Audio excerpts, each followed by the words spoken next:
Hi, A.M. Kalen. It was a Wednesday when everything crumbled. Not a dramatic, stormy kind of day. Just a quiet, overcast afternoon with a thin layer of chill clinging to my sweater sleeves. I was sitting in the bank parking lot, staring at my account balance like maybe the numbers would glitch and rewrite themselves. They didn't. I had $47 and some change left, a tank of gas that barely blinked past a quarter, and a fiancé who hadn't replied to my last 5 texts. The last thing he said to me was that he was going through something and needed space. I believed him. I always did. I was the kind of person who bought extra toothpaste so we wouldn't run out mid-month, who saved screenshots of flight prices for our non-existent honeymoon, who cut grocery coupons in batches and thought love could grow through drought. But some things don't bloom just because you're patient. 3 days later, he was gone. No fight. No note.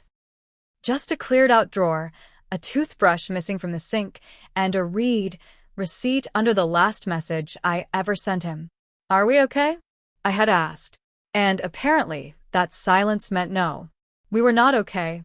I stayed in the apartment we once shared, but it didn't feel shared anymore. His cologne faded from the closet corners. The half-used shampoo bottle disappeared. The playlists he used to build for road trips stopped auto-updating. I kept thinking maybe he'd call. Maybe he was just spiraling. But days stretched into weeks, and the only thing that showed up with his name on it was a bill from the electronics store for the gaming chair he bought on my credit card and never paid off. That was 9 months ago. Since then, I picked up a second job, started tutoring kids in algebra even though I was terrible at math, sold off some of my grandmother's jewelry to stay ahead on rent, and learned how to make soup from leftover vegetable scraps. There's a kind of loneliness that doesn't scream. It just sits next to you while you microwave dinner, while you fold laundry, while you try to remember what it felt like to have someone ask how your day went. But the worst part wasn't the empty side of the bed. It was realizing he didn't just leave. He upgraded. I found out by accident.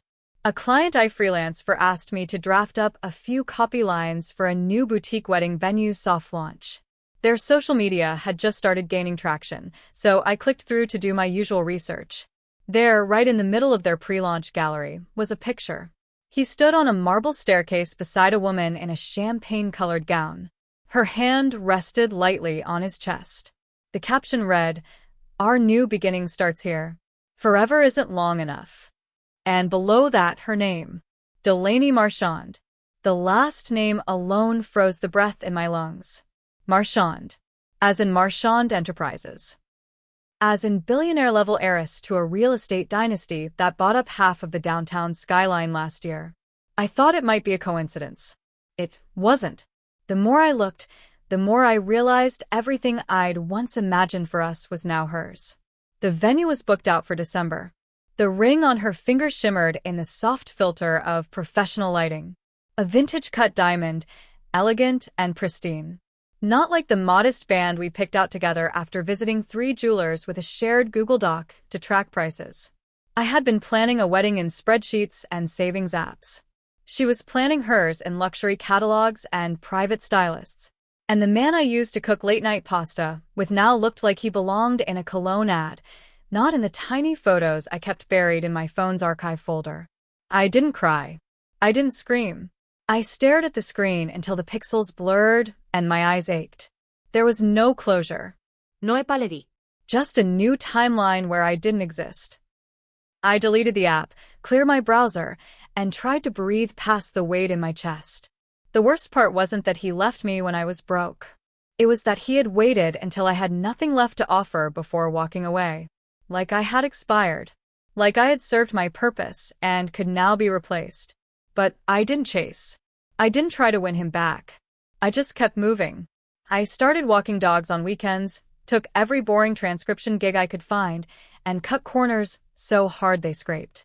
Then one night, as I was organizing old emails to free up space, I found it. A draft of our original wedding guest list. I don't know why I opened it.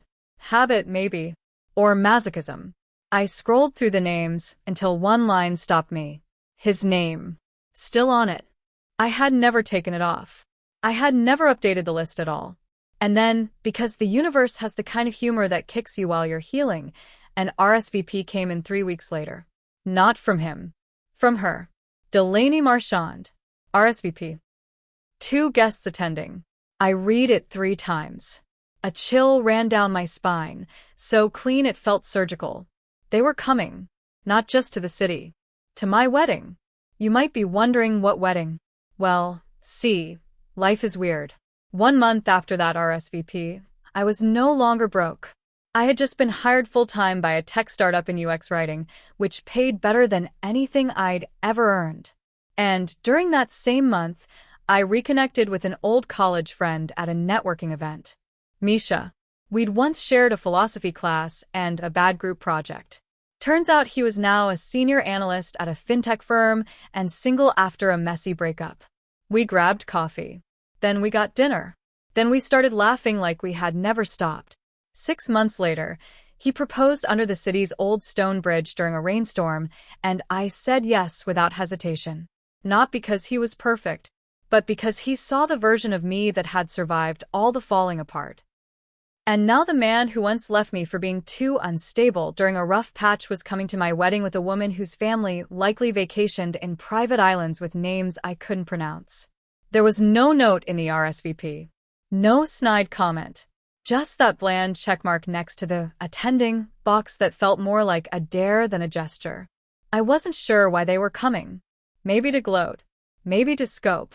Or maybe, just maybe, because not everything was as picture-perfect as the filtered life they posted online. I told Misha.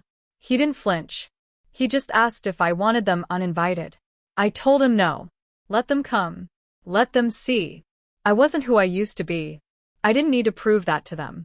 But I needed to remind myself. The venue we chose wasn't grand, but it was full of light. An art gallery turned event space, with exposed brick walls and wide-open ceilings. The kind of place where vows echo and laughter rises without bouncing off chandeliers. I picked the color palette myself. Dusty lavender, olive green, and soft gray. Not trendy. Not opulent. Just honest. The guest list was intimate. Family. Friends. A few coworkers. But when the Marchand's black car pulled up outside 30 minutes before the ceremony, the air in the room shifted. I didn't look at them directly. I let the coordinator handle seating. But I caught a glimpse of him. Same suit style. Same walk. A little more tan. A little less familiar. She, on the other hand, looked exactly like someone who thought weddings were red carpet events. High heels that screamed limited edition. A dress that could fund a semester of college. A face that had never known grocery store lighting. As I stood behind the curtain, my bouquet trembling slightly in my hands, I heard someone whisper near the entrance, "Isn't that Delaney Marchand?" And another say, "Why are they here?" But I didn't waver. Because this moment wasn't about them. It was about me. And for the first time in a long time, I wasn't surviving. I was standing still. Ready. And just before the music swelled and the aisle cleared, one of the servers brushed past with a tray and murmured softly, "There was a problem at table 5. The name tags don't match the RSVP." I froze. Table 5. That was theirs. I turned slowly and met the eyes of my best friend, May, who had just returned from double-checking the seating chart. Her face was pale. "There's only one name card there," she said quietly. "And it's not hers." Then she handed me the envelope that had been tucked underneath the plate. It wasn't addressed to Delaney. It was addressed to me. And it was written in his handwriting. I hadn't even walked down the aisle yet, and already, the past was trying to rewrite itself. But this time, I wouldn't be the one left standing still. The envelope felt heavier than it should have. Cream paper, no return address, just my name, my full name, in the handwriting I hadn't seen since the note he left on the fridge when he moved out. I should have ignored it. I should have handed it off to someone else or thrown it in the trash like it was junk mail. But instead, I stepped back into the hallway outside the ceremony doors and slipped my finger under the flap. There were only 5 words inside, scribbled hastily on a single torn piece of paper. Not a full letter. Not even punctuation. Just, "I shouldn't have left you." That was it. No explanación. No επαλεγή. Just a sentence timed to ruin me. And for a second, I felt it, the old ache waking up like it had only been sleeping. I hated how fast my mind went there, to what-ifs, to timelines where he stayed and helped carry the weight, where we made it through the hard months together. But then the door cracked open and I saw Misha, standing there at the end of the aisle, eyes fixed on the entryway like he already knew I needed something to hold on to. His hands were clasped in front of him, steady and sure, like he was waiting for me, not just today, but in every moment I'd ever been made to feel small. So I folded the note and tucked it back into the envelope without a word. I slipped it into my clutch and walked forward like I hadn't just been handed a grenade. The ceremony began. The music swelled. And I smiled, soft, grounded, certain. Because that man at table 5 wasn't the person I had loved anymore. And the one waiting for me? He never needed me to be whole to want me. He just needed me to be real. But the story didn't end there. The reception was smooth, perfect even. Laughter floated in waves. Glasses clinked. My cheeks hurt from smiling, and my dress finally felt like it belonged on my body. Misha's toast was simple, almost awkward in a sweet way. He said he fell in love with my resilience before anything else. That even when I didn't have much, I had fire. People cried. I nearly did. But across the room, table 5 sat quiet. Uncomfortable. Like a secret waiting to be spoken out loud. Delaney wasn't there. She had RSVP'd. Her name had been on the guest list. Her Instagram posted a story earlier that morning, a boomerang of a hotel balcony, captioned wedding vibes. But she hadn't walked through those doors. Only he had. Alone. I noticed it during dinner. The empty seat beside him. The way he barely touched his food. The absence of her designer voice in the room. I tried not to let it distract me, but the questions kept crawling up my spine. Why did he come alone? Why now? Why that note? Hours passed. The dance floor filled. The cake was cut. And as the final song queued up, I ducked into the back hallway near the coat check just to breathe for a second. I needed to reset, to be alone for a minute in my own skin before returning to the chaos of love and lights and clinking plates. That's when I saw him again. He was standing near the emergency exit, hands in his pockets, jacket slung over one arm like he couldn't figure out if he was staying or leaving. He didn't notice me at first, but when he did, he straightened like a reflex. I braced myself for some messy apology or dramatic confession, but what he said made the blood in my ears pulse faster. She never showed up, he said, voice low. Delaney. We were supposed to come together. She left me. I stared at him, cold, unmoved. He went on, like he had to let it out before it choked him. Her family had pulled the plug 3 weeks ago, he said. Found out about his past debts, the gaming chair credit card, a string of old financial records tied to his name that I had once quietly covered for him. Turns out he hadn't changed, just upgraded his camouflage. Delaney's parents had hired a private firm to investigate everyone close to her. And he didn't pass.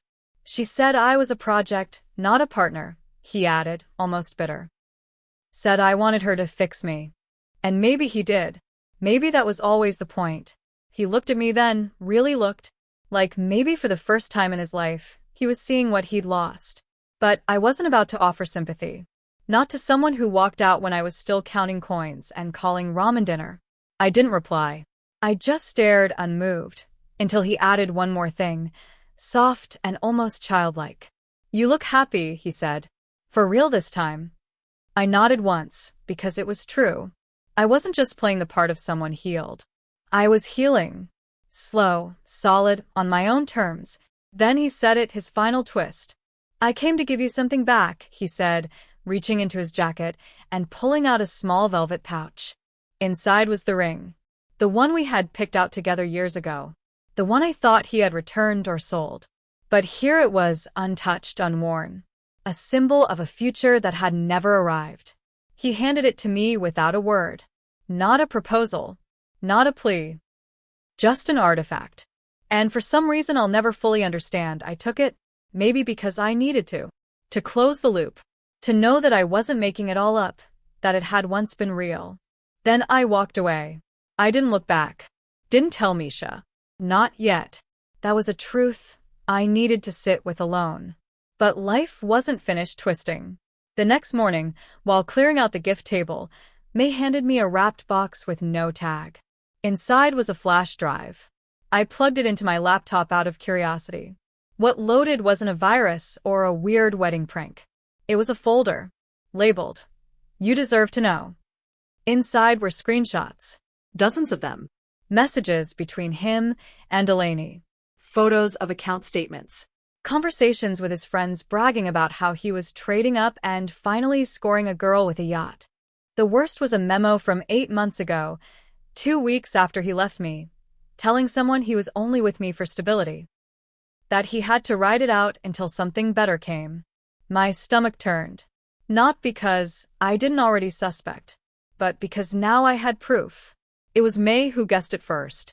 She'd seen Delaney in person once. She remembered her voice. She didn't seem like the kind to just disappear, she said. I wonder if she sent it. It made a terrible kind of sense.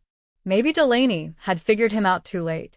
Maybe this was her way of telling me she was sorry, or at least giving me back my story. I never got confirmation, but the drive was real. The betrayal documented. I didn't show it to anyone. I didn't need to. Not right away. But I kept it. In a folder. Labeled. Done. Because that's what I was. Done wondering if I had been the problem. Done letting someone else rewrite the narrative. Done letting pain feel like a soulmate. That week, I sold the old ring. Took the money and put it toward a fund I started for women rebuilding their lives after financial betrayal. It wasn't huge, not yet. But it was mine.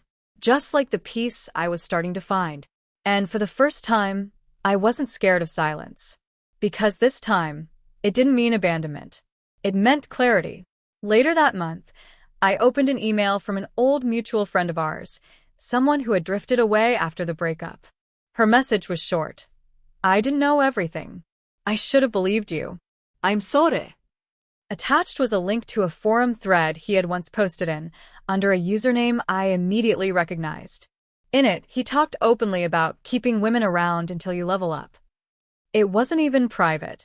He just never thought I'd find it. I didn't reply to her. I didn't need to. The story had told itself. 2 days before we flew off for our honeymoon, I sat on the edge of the bed, holding the flash drive one last time. Then I tossed it in the drawer and left it there. Because my wedding wasn't the climax of revenge. It was the start of peace. Of joy. Of the quiet kind of power that doesn't need witnesses to matter. And when we boarded the plane, I held Misha's hand and let the sky swallow every old version of me that still wondered what I could have done differently. Because I finally understood. I had never been broken. I had just been used by someone who thought I didn't know the difference. But I do now. And I won't forget it. The honeymoon was warm, quiet, and kind. The kind of escape where time slowed and everything tasted like it was made for healing. Misha and I spent hours just sitting under the sun, reading novels and watching clouds like we had nowhere to be and nothing to prove. For the first time in years, I wasn't constantly bracing for loss.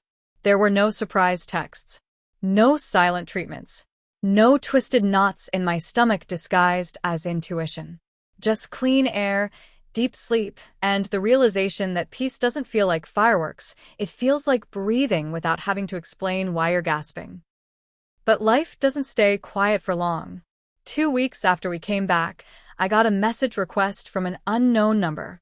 The profile photo was blank. The name was a single letter, L. I hesitated, then opened it. The message was just one line. You should know what he's planning. There was no context, no signature, nothing else. I stared at it for 10 minutes, debating whether to block it or reply. Eventually, I deleted it. I told myself it was just someone trying to stir the ashes. But 3 days later, another message came. Different number. Same tone. He's not done with you. This time, the message came with a screenshot. A snippet of a legal form. I recognized the name at the top. Mine. But the signature line was blurred. The document appeared to be some kind of financial disclosure. There was a stamp from a consulting firm I didn't recognize and a watermark that read Delver Equity Group. My throat went dry. I searched the firm's name online. A small but legitimate company that handled asset tracing and background investigations, often hired by high-net-worth individuals before lawsuits or investments. It hit me like a current. Someone was digging into my financial past. I felt a rush of heat crawl up my neck. I hadn't hidden anything. I hadn't done anything wrong. But it didn't matter. My past was messy. I had borrowed money, co-signed things I shouldn't have, covered debts that weren't mine. And if someone wanted to spin that into something ugly, they could. I didn't want to tell Misha. Not yet. Not without knowing more. But the pit in my stomach grew deeper. I emailed the firm pretending to be an interested client, hoping to prompt a call. It worked. A man named Thomas called me the next day, chipper and corporate. I kept my voice steady and asked a few generic questions before pivoting. I noticed a document circulating with your company's watermark, I said. Any way to verify if it's authentic? There was a pause. Then he asked for a copy. I sent the screenshot. 30 seconds later, he replied with a polite but firm answer. Yes, that came through our office 2 weeks ago. We were hired to run an asset and liability trace on a Kalen Arnett. That's you, correct? My voice cracked. Who requested it? I'm afraid I can't disclose that, he said. Client confidentiality. But this client had access to my full financial history? He hesitated again. The client submitted partial records and power of attorney documentation. All appeared to be in order at the time. I thanked him, hung up, and sat in stunned silence. Power of attorney? I never signed that. Not recently. But a terrible thought slid in. What if someone had used the old forms? Back when we were together, he had asked me to sign a few things. Temporary permissions for shared bills. One for a financial aid appeal when he claimed he was being audited. I had trusted him. I hadn't kept copies. I hadn't even asked questions. My blood went cold. I called May. She showed up within the hour, no questions asked. We combed through every drawer, every cloud folder, every old laptop. Eventually, we found an email thread from 3 years ago. I had sent a scanned signature for a shared lease, and attached to the same thread was a separate PDF. Authorization for account access. The fine print was dense. The language ambiguous. But legally, it could be twisted into a limited power of attorney. I sat back against the couch, breath shallow. He was trying to build something. Maybe a case. Maybe a smear. Maybe just leverage. I didn't know yet. But I knew one thing for sure. I had to get ahead of it. I called Nyla, the same friend who had helped me prepare that folder of receipts and documents months earlier. She was furious, focused, and all business. She asked for everything. The emails, the screenshot, the caller's info, even the anonymous messages. Then she gave me a warning. If he's doing this, he's desperate. Which means something's coming. That night, I told Misha everything. The flash drive, the new messages, the document. He didn't flinch. He listened, asked questions, and pulled out a notebook like he was building a strategy. He didn't ask why I hadn't told him sooner. He just stood beside me, calm and solid. The next week was quiet. Too quiet. No more messages. No calls. No updates. And then one morning, an envelope arrived. No stamp. No return address. Just dropped into our mailbox by hand. Inside was a typed letter on formal letterhead, a cease and desist. It accused me of publicly misrepresenting character, distributing defamatory material, and causing reputational harm. The sender? His lawyer. Misha read it twice, then laughed under his breath. He's trying to scare you. But it didn't feel like a scare. It felt like bait. Like he wanted a reaction. I didn't give him one. Instead, Nyla drafted a counter-response and had it notarized. She included every piece of evidence we had, the forum screenshots, the emails, the financial records he had tried to use. She cited fraud, coercion, and misuse of authorization. She didn't just reply. She warned him that any further attempt to use my name would trigger formal legal action. She even had it delivered in person. 3 days later, I got another envelope. This time it wasn't legal. It was handwritten. I didn't mean for this to happen. I tore it in half and burned it in the sink. Because by then, I finally understood something important. People don't always come back because they regret leaving. Sometimes they come back because they lost what they were trying to replace you with. He didn't want me. He wanted his fallback. But I wasn't that anymore. I was a woman with a team, with records, with a backbone built out of every night I spent wondering what I had done wrong. I hadn't just healed. I had documented the entire recovery. The final twist came 1 month later. A reporter from a local business column emailed me. She was working on an exposé about shady financial practices among young startup founders and consultants in the city. She had found my name through public donation records and, more recently, through Delver Equity Group. Her name was Lisa. She asked if I'd be willing to share my story. Not a revenge piece. A truth piece.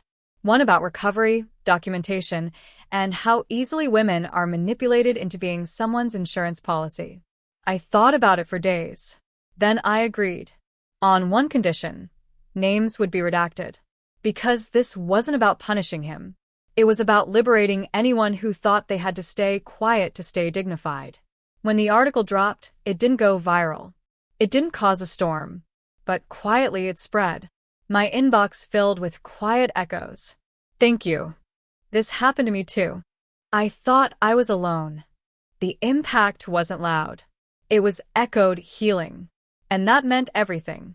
That same week, Misha and I finally signed the lease on our new place. Bigger kitchen. Sunlight in every room. A table big enough to host people we actually liked. As I packed the last box from our old apartment, I found that tiny note again, the first one he gave me at the wedding. I shouldn't have left you. I smiled at it. Not with longing. With relief. Because he was right. He shouldn't have. But he did. And I didn't just survive it. I built something better. Our new place smelled like paint and possibility. The first week after moving in, I couldn't stop smiling every time the sunlight hit the hardwood floor. We didn't have much furniture yet, just a couple of foldable chairs, an inherited couch, and the dining table I had bought secondhand when I still thought love meant sacrifice. But it was ours. No ghosts. No apologies lingering in the walls. Just space to be, to breathe, to begin. Then the podcast happened. Lisa, the journalist who wrote my story, had quietly launched a series called Undone. Stories of women rebuilding after financial and emotional manipulation. My interview was anonymous. My name changed. The details vague. But the emotions were clear, and the story resonated in ways I hadn't expected. Within a week of its release, the episode climbed to the top 10 of the platform's personal growth category. Listeners flooded the comments. There were Reddit threads dissecting every quote. People shared their own stories, some more devastating than mine. And in all of that noise, somewhere in the middle of an otherwise ordinary Tuesday, my inbox lit up with a subject line that stopped me cold. You think I won't know it's you? It was from a burner email. No name. No signature. But I didn't need one. He knew. Somehow, he had found the episode, despite the pseudonyms and the blurs. Maybe he recognized a line. Maybe someone sent it to him. Or maybe, deep down, people like him always know when they're being exposed, even without being named. The next morning, Misha's company received an anonymous tip about a potential conflict of interest. Something vague, but enough to raise eyebrows. HR asked him for a quick clarification. It wasn't a big deal, not officially, but it was enough to make Misha's hands shake when he told me. Someone was trying to rattle us. We knew it was him. And in that moment, I saw the blueprint for what he was doing. Not attacking directly. Just slowly, methodically trying to smear from the edges, to discredit me by proximity, to shake the foundation we had built. But this time I was ready. I printed everything. Every message, every screenshot, every form he had sent, every traceable move since that first anonymous text. I kept it in a fireproof folder marked Archive V. Not for court. Not yet. But for truth. Because I'd learned something in the past year. Silence doesn't make you noble. It makes you vulnerable to people who count on you never speaking. And I wasn't afraid anymore. A week later, A former colleague of his reached out to Lisa, confirming pieces of my story on the record. She forwarded the message to me and asked for permission to use it in a follow-up. I gave it. I thought the fallout would be quiet. Instead, it snowballed. Someone online connected the dots, posted screenshots of old tweets and receipts that lined up a little too well with the podcast. Suddenly, people started asking questions. Not just about him, but about how common it was for men to extract resources, time, and credit from women building silently behind them. And somewhere in the middle of it all, Delaney Marchand resurfaced. She didn't post a public statement. She didn't join the podcast. She did something better. She filed a formal financial fraud complaint. Her name was on it. So was his. The allegations were eerily similar: misrepresentation, forged permissions, unauthorized use of joint funds, and emotional coercion masked as partnership. And her team? Bigger than mine. Louder. Legally armed. I received a notice 2 weeks later confirming I might be contacted as a corroborating witness. And then, just when I thought I had finally reached the last chapter of this twisted saga, I got a knock on the door. Not from him. From his mother. She stood in a navy coat, her face drawn, her hands wrapped tightly around the strap of her purse. I hadn't seen her since the Christmas dinner where I made lasagna and smiled through a full evening of invisible digs about ambition and knowing my place. But this wasn't that woman. This one looked worn down. Older. Like the weight of pretending had finally cracked her posture. She said she needed a moment. Just one. I let her in. She didn't ask for forgiveness. She didn't try to defend him. She simply said she was sorry. For what I had endured. For what she had ignored. And for what she, too, had once tolerated in silence. She handed me a manila envelope. Said he had left it at her place after the wedding. Then she left without even taking a sip of the water I'd poured. Inside the envelope was a letter. A real one this time. Not scribbled. Not messy. Just honest in a way that felt foreign coming from him. He didn't deny the harm. He didn't ask for a second chance. He confessed. To the manipulation. To the money. To the private investigator his ex's family hired. To how he had tried to delete me from his narrative to look like a self-made man in her world. But the twist wasn't in the apology. It was in the final line. I never expected you to rise. I thought you'd disappear quietly like you always did. That sentence hit harder than anything else. Because it was true. He had counted on my silence. And when I didn't stay silent, his version of the story collapsed. I folded the letter, sealed it in a plastic sleeve, and added it to Archive V. Not as revenge, but as evidence. Of growth. Of resilience. Of every time I had chosen to speak, even when my voice trembled. The podcast gained more traction. I got invited to a panel on financial abuse recovery. I said yes. Not because I needed to be seen, but because I finally believed what I had to say mattered. I wasn't a cautionary tale. I was a warning shot. A reminder that women like me exist. Quiet builders, record keepers, slow burners. And we don't always burn out. Sometimes, we burn through. That spring, I launched a micro-grant under a new nonprofit initiative. Small amounts. Big shifts. Money for women who needed an exit, be it from a bad lease, a broken engagement, or just a second shot. I named it the Second Seat Fund. A nod to the fact that, for years, I had been stuck at someone else's table, in a seat that wasn't really mine. Now, I was building tables of my own. Misha was with me through every twist, every meeting, every delay, every late-night planning session. He never asked to be the center. He just made sure I never shrank. And I didn't. Not anymore. The first check from the Second Seat Fund went to a woman named Helena. 32 years old, mother of 2, leaving a partner who had drained her savings under the guise of building a future. She sent a photo a week later, her in a small, sunny apartment, surrounded by half-unpacked boxes and her kids grinning through spaghetti-stained mouths. There was no inspirational quote. No glossy filter. Just reality, reclaimed. More stories came, each one different, each one familiar. Women who had been used, ignored, erased.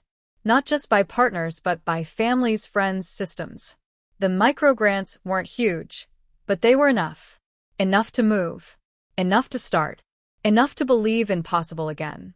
But even as the fund grew, and my name began circulating in quiet women's circles as that girl who got out and gave back, something tugged at me. Not regret. Not sadness. Just incompletion. Like a window was still open somewhere in the back of the house I thought I'd locked up for good. That window cracked wide open one Friday morning when I received a subpoena. It wasn't dramatic. Just a manila envelope dropped at the office reception. Inside, a summons for deposition. State versus R. Wexler. He was being investigated, not just by Delaney's team, but now formally by the state, for multiple counts of financial misrepresentation, fraudulent loan applications, and falsifying partnership agreements. And they wanted me to testify. I sat with the letter for a long time. Not because I didn't know what to do, but because I did. I knew this wasn't just about him anymore. This was about truth, finally spoken under oath, with someone taking notes this time. When the court date came, I didn't dress to impress. I wore the same blazer I'd worn to my first interview post-breakup, the one with the loose button I never fixed. Because I didn't need polish. I needed presence. He didn't look at me when I walked in. He kept his eyes on the table, shoulders hunched. His lawyer did most of the talking. I answered every question calmly. I submitted my folders, my screenshots, my annotated timeline. I explained how trust was eroded transaction by transaction until it collapsed under the weight of silent manipulation. When it was over, I stepped outside and exhaled so deeply it felt like something left my body. Something I didn't even know I'd been carrying. 2 months later, the charges stuck. Not all of them, but enough. Fines. Business license revoked. Community service. No jail time but public record. He faded from the digital world after that. Deleted social accounts. Not this. No curated images of success. Just gone. And that, oddly, was the best twist of all. Because I realized I didn't need a dramatic downfall. I didn't want to stand over the rubble of someone else's ego. I just wanted freedom. Mine. And now I had it. That summer, I gave a keynote at a conference for financial empowerment. I told a room full of women the truth I had once been too ashamed to speak. That being used doesn't make you weak. It makes you human. That walking away isn't defeat. It's the beginning. That documenting your pain isn't petty. It's protection. And that sometimes the strongest thing you can do is stay, rebuild, and let your peace become your testimony. The applause was quiet, respectful, not explosive, just real. And that was enough. As the fund expanded, so did my life. Misha and I didn't rush into anything flashy. No viral posts. No anniversary photoshots. Just late-night talks, bookstore trips, and a shared bank account we both checked without secrecy. One night, while folding laundry in our dim kitchen, he looked up and said, "You know, we could adopt." It wasn't a proposal. It wasn't a plan. Just a soft idea, passed between two people who had learned that family isn't always the one you're born with. Sometimes it's the one you build with intention. I said yes. 6 months later, we met a 15-year-old girl named Tessa. Smart, suspicious, fiercely independent. She had been shuffled through 4 foster homes in 3 years. When we met, she didn't say much, just raised one eyebrow and said, "You're the podcast lady." I laughed. Guilty. She moved in that fall. It wasn't seamless. She tested boundaries. We bumped heads. But slowly, something grew. One day, she asked if she could help organize the next round of fund applicants. She read every letter, asked questions. Then one night, she knocked on my office door with a folder of her own. Her story. Her past. Her plan. "I want to help the ones still in it," she said. "Not just the ones who've escaped." And just like that, the girl who had once been labeled too difficult to place became the co-director of our youth outreach branch. People often ask what happened to him. I tell them I don't know. Because I don't check anymore. I don't track. I don't stalk. I don't linger at the digital edge of his life. Because I'm not standing on that edge anymore. I'm on the inside now. Of peace. Of purpose. Of a new legacy. One built not from being chosen, but from choosing myself. Last Thanksgiving, we hosted dinner at our place. Just 12 people. Friends, a few fund recipients, their kids. Tessa made mac and cheese. Misha burned the pie. We laughed so hard the neighbors knocked to check if we were okay. At one point, I went to the kitchen to grab more cider. Tessa followed me. She pulled out an envelope from her pocket. "What's this?" I asked. She smirked. "It's nothing bad. Just open it." Inside was a card. No fancy script. Just 4 words in blocky handwriting. "Thanks for choosing me." I didn't cry. I just hugged her. Tight. Because the real twist wasn't that I lost him. It's that I found her. And that I finally understood what it meant to be needed not for what I could give, but for who I had become. Not invisible. Not erased. Not a fallback plan. But the author of my own second beginning. And this time, there would be no footnotes. Just the headline. She didn't just rise, she rebuilt. And this time, she brought others with her.